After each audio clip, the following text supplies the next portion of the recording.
नमस्कार. मी के एफ पाटील, कृषी सेवानिवृत्त कृषी पर्यवेक्षक, पाचोरा. दिनांक 29 फेब्रुवारी 2024 रोजी मी नियत वयोमानानुसार 35 वर्ष, 38 वर्ष, 5 महिने, 13 दिवस सेवा करून सेवानिवृत्त झालेलो आहे. सेवा कालामध्ये सुरुवातीला माझी नेमणूक ही कृषी पदविका या शैक्षणिक अर्थावर झालेली होती. त्यानंतर महाराष्ट्र शासनाच्या एक अत्यंत स्तुत्य उपक्रमाच्या माध्यमातून मी कृषी महाविद्यालय लातूर येथे BSc कृषी ही पदवी संपादन केली. वास्तविकता पदवी संपादन केल्यानंतर मला इतर खाजगी कंपन्यांमध्ये जाऊन सेवा बजावून उत्तम प्रकारे आणि भरमसाठ पगाराची नोकरी मिळाली असती. परंतु शासनाच्याच रकमेतून म्हणजे शेतकऱ्याच्या अदा केलेल्या करातून माझं शिक्षण पूर्ण झालेलं असल्याकारणाने सेवानिवृत्तीपर्यंत कृषी विभागातच सेवा बजवावी या निर्धाराने मी तसंच कार्यरत राहिलो. प्रथम कोकणात नोकरी माझी होती.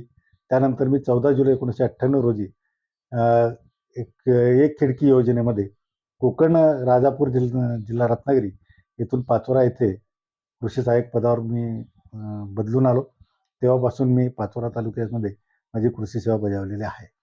मी पाचोरा तालुक्याचा संपूर्ण ज्या वेळेला अभ्यास केला त्यावेळेला नैसर्गिक संसाधनं आपल्याकडे कोणते उपयोग आहेत, तर त्यात प्रथमतः साठवण बंधाऱ्यांचं प्रमाण मोठ्या प्रमाणात आहे. ते 3 धरणं चांगल्या पद्धतीचे खडक देवड्याचं एक आहे, एक अग्नावतीचं आहे नगर देवळाचं आणि दुसरं आपलं बौडा. तर ह्या संपूर्ण जलस्रोत बघितला आणि शेतीचा उपक्रम बघितला तर खरीप, रबी, उन्हाळी यासारखी पिकं घेऊन शेतकरी आपला उदरनिर्वाह करतात. परंतु पिंपळगाव हरेश्वर या परिसरामध्ये त्यावेळेला संपूर्ण मी बघितलं त्यावेळेला मोसंबीच्या बागांची मोठ्या प्रमाणावर लागवड दिसली. मग उर्वरित भागामध्ये का नाही, तर तिथे असलेलं संपूर्ण मनुष्यबळ याचा जर विचार केला आणि ऊसतोड कामगारांची बाहेर परजिल्ह्यामध्ये होणारं स्थलांतरण हा एक प्रश्न प्रामुख्याने दिसला आणि पर्यायी शेतकऱ्याला मजुरांचा तुटवडा मोठ्या प्रमाणात दिसतो, हे पण दिसून आलं. मी शिवारात असताना 82,000 रुपये टनापर्यंत तिसऱ्या वर्षी म्हणजे सन 2021-22ला मोसंबीची विक्रमी भावात विक्री झालेली बघितली. मग ह्याकडे आपण का लक्ष देत नाही, तर शासनाच्या आता 2 योजना चालू आहेत. महात्मा गांधी राष्ट्रीय ग्रामीण रोजगार हमी योजना आणि दुसरी भाऊसाहेब फुंडकर फळबाग विकास कार्यक्रम. अशा कार्यक्रमातून आपल्या शेतकऱ्यांना मोठ्या प्रमाणात जागृत करावं आणि आपल्या शेतकऱ्याला हमखास ज्याला आपण सस्टेनेबल इन्कम म्हणतो, असं काही वर्षापर्यंत का होईना, कारण बागांचं वर्ष काही हजारो वर्ष नसतं. 25 वर्ष, 30 वर्ष, 40 वर्ष अत्यंत चांगल्या पद्धतीचं व्यवस्थापन जर असेल तर आपण 50 वर्षापर्यंत बाग जगवू शकतो. तर आपल्याला ह्या शेतकऱ्यांना फळबाग लागवडीमध्ये शासनाच्या योजना असलेल्या योजनेमध्ये समाविष्ट करून याची उत्पादकता कशी वाढवता येईल आणि उत्पन्न वाढवून शेतकऱ्याची आर्थिक सुबत्ता आपल्याला कशी निर्माण करता येईल, याबाबतचा सारखा प्रश्न माझ्या मनामध्ये होता. आणि खरं तर मी कृषी विभाग आणि पणन महासंघाचे धन्यवाद व्यक्त करतो की त्यांनी भारतीय व्यवस्थापन संस्था ज्याला IIM म्हणतात नागपूर, येथे माझी योगायोगाने मागच्या वर्षी नेमणूक केली होती आणि ते 7 दिवसाचं प्रशिक्षण मला अत्युच्च पातळीवरचे जे शास्त्रज्ञ आहेत त्यांच्यासोबत प्राप्त करता आलं. मग तिथे एक असं वेगळा दृष्टिकोन निर्माण झाला की आपल्या शेतकरी बांधवांनी हे संपूर्ण नैसर्गिक संसाधनं, मनुष्यबळ, शासनाची योजना या तिघांचा आपण संगम जर केला तर जे आज जमीन पड दिसते, मजुराअभावी त्याची उत्पादकता कमी होते. कारण शेतकरी खर्च कितीही केला तरी जर मजूर वेळीच मिळाले नाही तर त्याची प्रत ही आपोआप खालवते आणि उत्पादनामध्ये उत्पन्नात घट होते. मग अशा जमिनी आपल्याला या फळबागेमध्ये आणता येतील का, तर त्या जमिनीची निवड करण्यापासून कलमे निवड, नंतर लागवडीच्या पद्धती, लागवडीचा खर्च उत्पादन न करता असलेल्या उपलब्ध संसाधनांचा पुरेपूर वापर करून सेंद्रिय पद्धतीने किंवा सेंद्रिय कर्माचा वापर करून आपल्याला ह्या बागा मोठ्या प्रमाणावर तयार करून त्यांचं संपूर्ण जर आपण एकात्मिक पद्धतीने व्यवस्थापन केलं, म्हणजे रसायन आपल्याला वापरावं लागणार नाही असं अजिबात नाही. कारण काही रसायन वापरण्याची जी अंतिम स्टेप असते ते आपल्या हाताबाहेर जाईल त्यावेळेला आपण करायची असते. मग जैविक पद्धतीने करता येईल का, भौतिक पद्धतीने करता येईल का आणि सेंद्रिय पद्धतीने करता येईल का, असं तिन्ही पद्धतीचा आपण एक संगम करून चांगल्या प्रतीचं ज्याची आपल्याला किपिंग क्वालिटी चांगल्या पद्धतीने करता येईल असं काही उत्पादन मोसंबीचं घेता येईल का. आणि जर अशा मोठ्या प्रमाणावर उत्पादन झालं तर एक शेतकरी उत्पादक कंपनी तयार करून तर निर्यातीचं परवाना घेऊन परदेशामध्ये निर्यात करण्यापर्यंतचं संपूर्ण अध्ययन त्या IIM कॉलेज नागपूर इथे मला मिळालं आणि त्या पद्धतीने संपूर्ण शेतकऱ्यांनी ते केरावं असा माझा एक मनोदय आहे.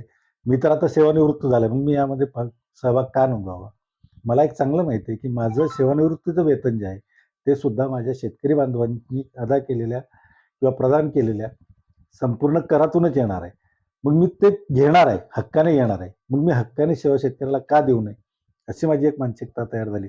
त्या दृष्टिकोनातून पिंपळगाव हरेश्वर परिसरातील शेतकरी, पाचोरा तालुक्यातील शेतकरी या संपूर्ण शेतकऱ्यांनी एकत्र येऊन शेतकरी उत्पादक कंपनी स्थापन करायची. संपूर्ण कारभार तुमचा तुम्हीच बघायचा आहे.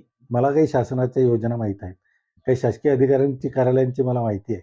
तिथं जाऊन आपल्याला जे काही लागणार आहे, ते संपूर्ण आपल्याला शासकीय नियमानुसार पुरवण्याचं काम मी स्वयंसेवी प्रेरणेने करणार आहे.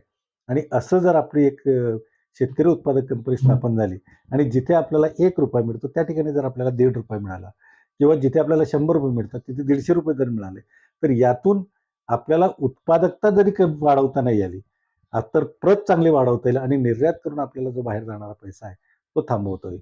आणि दुसरी गोष्ट अशी आहे, की शेतकरी उत्पादक कंपनी स्थापन करण्यामध्ये निविष्ठासुद्धा आपल्याला कंपनीमार्फत आपण घेतल्या, तर त्या खर्चामध्ये सुद्धा बराचसा आपल्याला बचत करता येईल. शिवाय मनुष्यबळ आपल्याला मोठ्या प्रमाणावर जे लागणार आहे, ते विभागणी करून त्यांचं सुयोग्य पद्धतीने आपल्याला उत्पादन खर्च कमी करता येईल. आणि शिवाय पर्यावरणाचा समतोल राखण्यासाठी मोठ्या प्रमाणात जर मोसंबीची लागवड झाली, तर त्यामध्ये इकोसिस्टीममध्ये सुद्धा बराचसा बदल होतो. आणि पर्यायी इकोसिस्टीम जर सुदृढ असेल, निरोगी असेल, तर मानवी आरोग्यावर त्याचा परिणाम चांगला होतो. आहारामध्ये आपलं चांगलं अन्नसुद्धा जाणार आहे, मोसंबी जाणार आहे.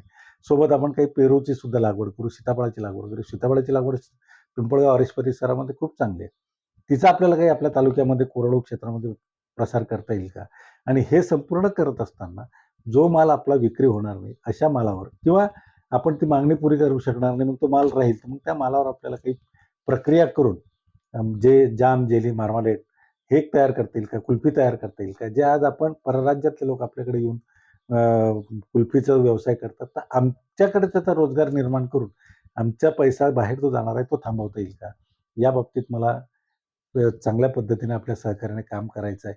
मला कुठल्याही मानधनाची अपेक्षा नाही. तुम्ही पाणीसुद्धा पाजू नका. मी माझं स्वतःचं घरचं पाणी घेऊन येईल. जे काही जाण्या-येण्याचा खर्च असेल तो मी वैयक्तिक करेल. त्यामुळे तुमच्याकडनं मला कुठल्याही ₹1 अपेक्षा नाही. परंतु आपण सर्व एकत्र आलात आणि या बाबतीत जर विचार-विनिमय केलात, तर मी माझे 2 शब्द आपल्याकडे प्रकट करायला इच्छुक आहे.